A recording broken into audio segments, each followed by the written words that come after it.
So why aren't people wealthy? What are the obstacles here? If it were this easy, create a belief, get a little leverage, put a board together, and boom, now I'm wealthy. Clearly doesn't work that way. So talk to me about the obstacles. What's going on? Well, number one, they never really clearly define wealth. And then when they do, they make it a moving target. They're saying, it's further out. So back up. So define wealth means what? What's that mean to you? Well, what does it mean to everybody? Someone might say, I want to have $1 million when I retire. Someone might say, I need to have 10 million. What wealth is, it depends upon, it's a factor of how long you can live, on the assets that you have.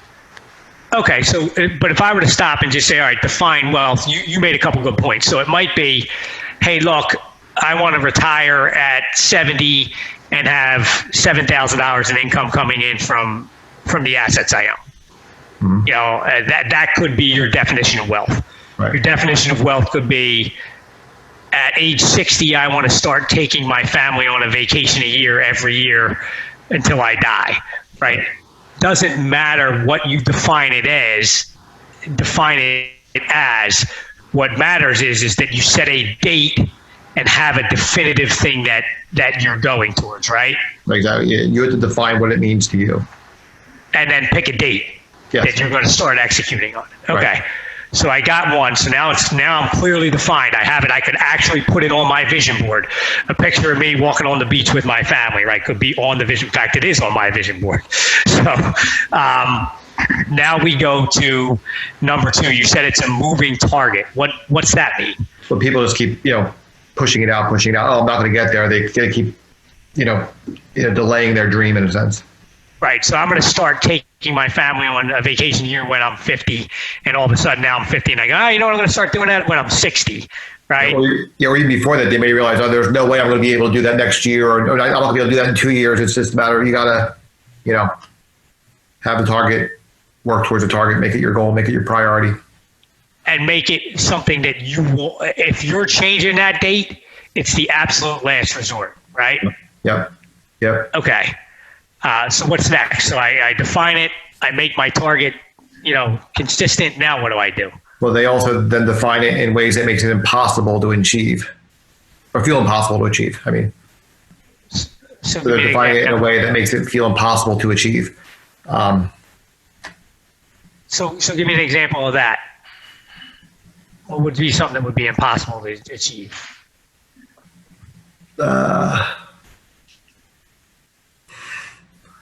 So how about this? Like, would it be something like, Katie, give me something that you think would be impossible to achieve? You would in the Eagles. I was just going to say that. Okay, but so here's what's funny about that, right? I'm going to tell you a story about what's funny about that particular thing, right? And just go, it might not go exactly the way you think, but it might get pretty damn close. So Bill and I went to a seminar, and this guy, Jeff Hoffman, was there, right? And I had put this on my vision board, own a part of the Eagles, right? And we're in a meeting with this guy, and out of nowhere, he starts talking about that he put something together to try and buy the Miami Marlins baseball team. Now, I have no interest in baseball, right? Like in owning a baseball team, but it's just, he's now talking about this thing about owning sports franchises. And then says, well, we're also putting a team together to potentially buy the Jaguars, right? Again, still impossible for me, right? But then continues to say, and Ray Lewis is going to be part of the group, and because he wants his friends to be able to invest, we're going to have a minimum investment threshold of $100,000. So now all of a sudden I'm going, wait a second, I could sell a property I own. Maybe I could come up with that, and maybe I could own 0.1% of an actual NFL franchise, right? And I believe that those type of conversations come up from asking a question here and there that you think has nothing to do with anything, and this is all the universe pointing you in the direction towards the things that are on your board. Because to your point, like, the Eagles are worth $2 billion. How can I buy the Eagles, right? Right, that's exactly right. But but that would be something that I put on the board, and then I go, well, this is stupid. I could never do that. So this whole exercise makes no sense, and I'm not gonna move forward, right? Right. If you said the Green Bay Packers would be easier, you can actually buy shares of them. They're publicly they sell stock. But Right. So good point. Okay.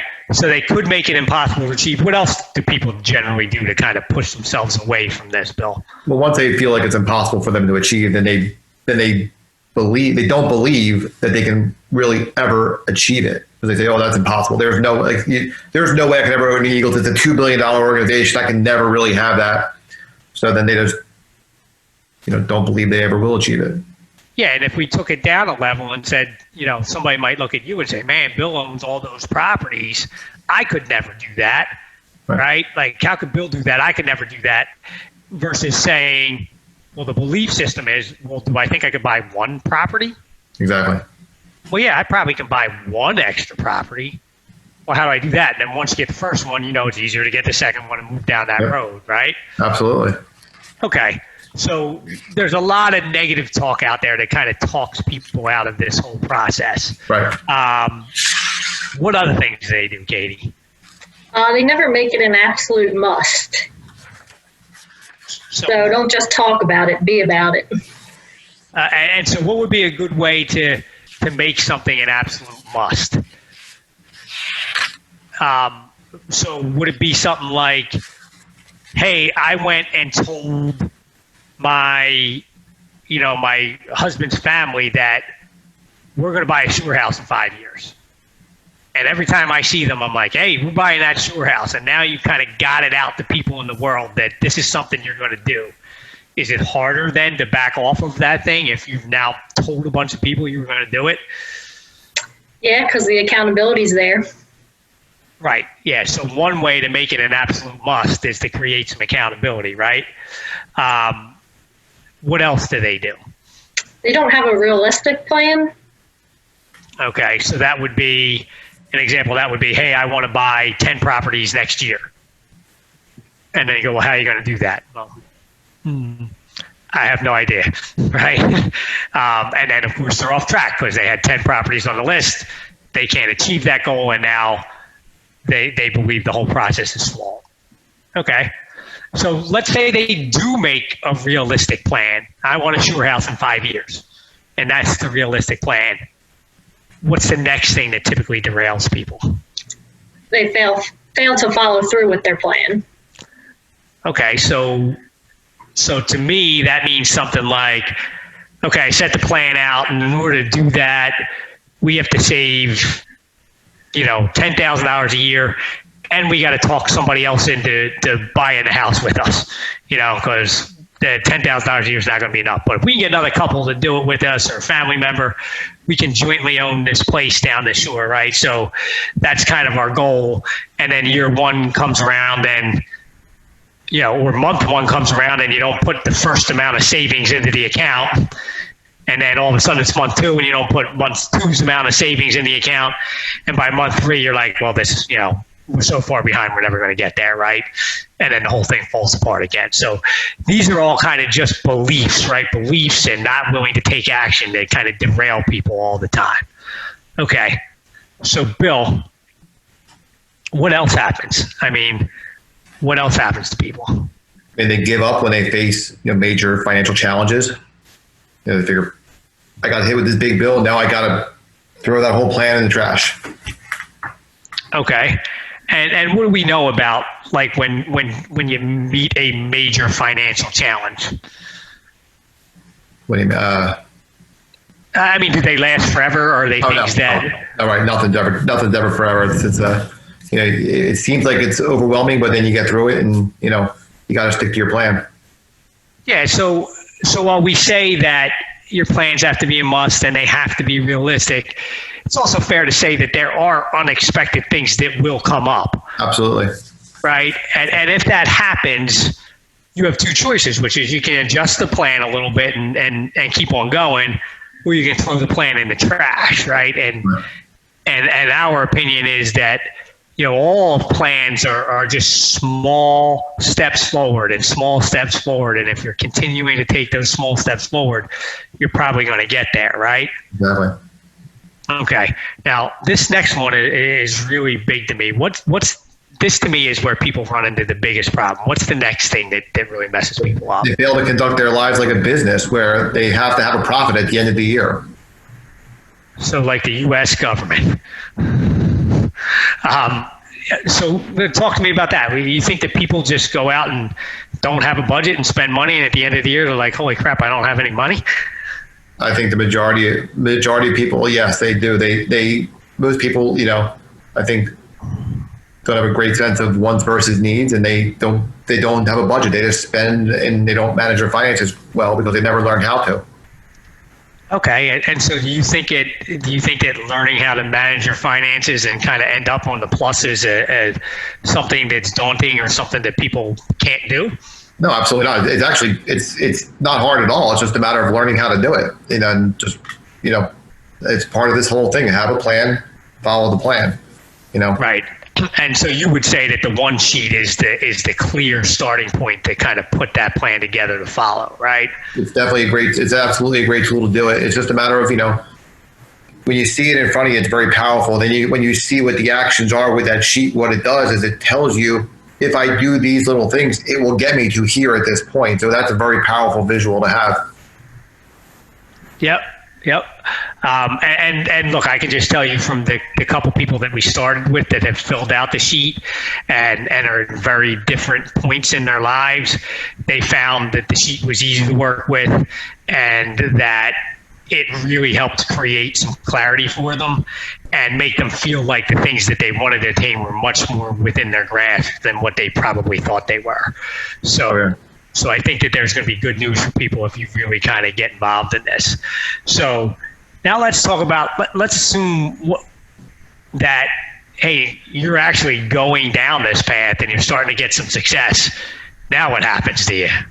Well, people let other people's, optimism or pessimism, affect the implementation of their plans. I mean, they're taking influence what other people are saying they can or can't do. Okay, so if you were thinking about that a little bit, Bill, I've heard a ton about, if you want to figure out how successful you're going to be in life, look at who are the 5 people you spend the most time with, and kind of, if they're the ones that are influencing you every day, they're really going to give you a good feel as to where you're going to be 5, 10, 15 years from now. So if you're going to be around people that constantly have a pessimistic view towards the ability to attain financial freedom, that probably creates a problem for you, right? Unfortunately, they need to spend more time with Bill McLaughlin is what I'm getting from this. Welcome to the tribe.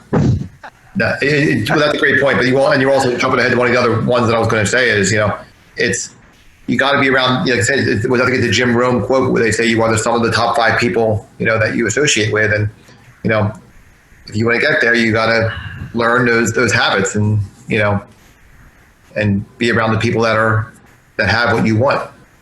And would it be fair to say that you believe that from a company end, we want to be in a position where we can provide that coaching and help people down this road?